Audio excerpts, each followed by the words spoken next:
All right, everybody, here we are, stage 6, Cayuga. Just finished practice. It's probably going to be a good tournament. A lot of people is going to catch a lot of fish. The trick with every fish counts is you just never feel like you own enough, but the fish are good quality size. Probably about a 3-pound average is the average size bass. So I don't think you need to catch a whole lot of them. I'm hoping to catch at least 10 scorables in that 3-pound range.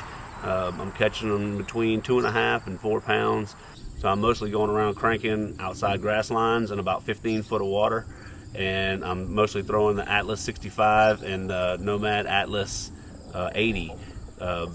Reeling it down in that grass and snapping out of that grass and getting a reaction bite. And then I'm coming behind myself and catching some, pitching around a drop shot with the new Missile magic worm in the PB&J color. Really, really good worm that was poured by Robo Worm. Got those great colors and everything that you're seeing Robo Worms, and now they're working with Missile and pouring these new Missile magic worms. So it's a phenomenal like big largemouth worm. It's a little bit bigger profile. You can put a little bit bigger hook in it. So that's my main thing is that Nomad crankbait and Missile magic worm. And I got about 4 or 5 areas. I got some groups of fish, and then I got a few areas where I can catch one here and there. But gonna go out there, and hopefully I got a few of my areas to myself, and see if we can make it happen. 10, 9, 8, 7, 6, 5, 4. Oh. That is a scoreable bass. Dude, I manhandled that thing. I sat there and I was giving it the referee deal. That's a scoreable. I was like, sure enough. How about that freaking Cigar gold label? You just gotta give them what they want, I guess. You can't be picky. I mean, we can't make them eat when we want them to make them eat. We gotta feed them what they want. 3 pounds cut out. Oh.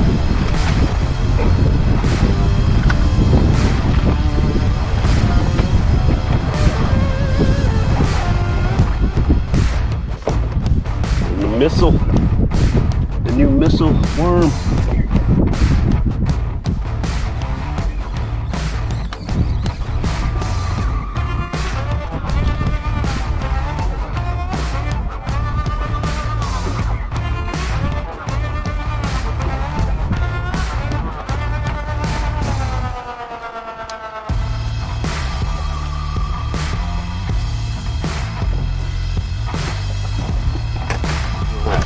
First scoreable. 2 pounds, 7 ounces.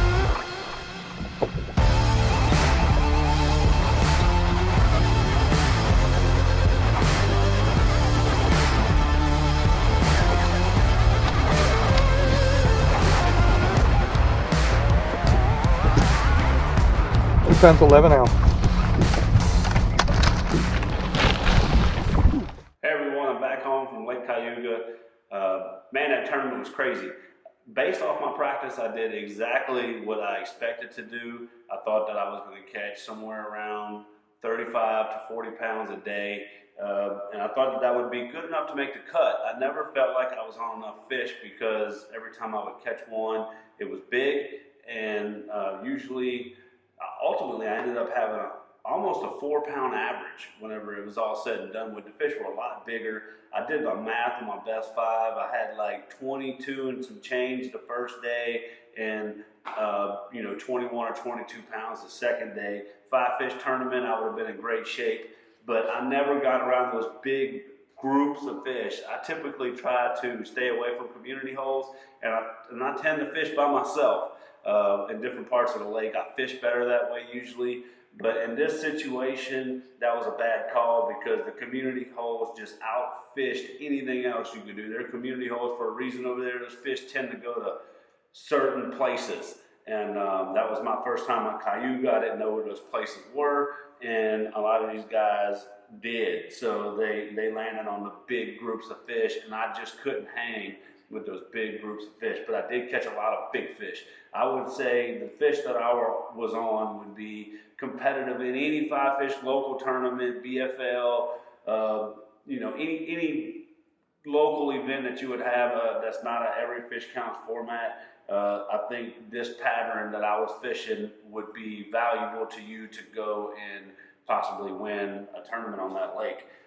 One of the main things that was going on over there is they had some good defined outside grass lines. So Cayuga, if you're not familiar with it, majority of the lake is too deep to fish. It's like 450 foot deep in the middle. Well, there's a perimeter around the edge that's relatively small, a few hundred yards max off the shoreline in most places. And the grass line comes all the way up to where it drops off into those abyss, that deep water, and it makes a good, nice grass edge. So what I was doing, that grass edge grows out to about 15 foot of water, and what I was doing mostly is cranking. This was my main crankbait. This is the D-Trak 65 from Nomad Design. That color was perfect. It's got that auto-tune technology that we like to promote. This crankbait always runs true, and because of the bill shape in this crankbait, it did a great job of getting down to the grass, and then all of a sudden you snatch the bait out of the grass. So this crankbait was a deal for me. A D-Trak 65. I had one place where I was throwing the D-Trak 80. They were a little bit deeper. They were in about 20 foot of water, but whenever they weren't biting the crankbait, I would follow that up with this. This is the Missile Magic Worm.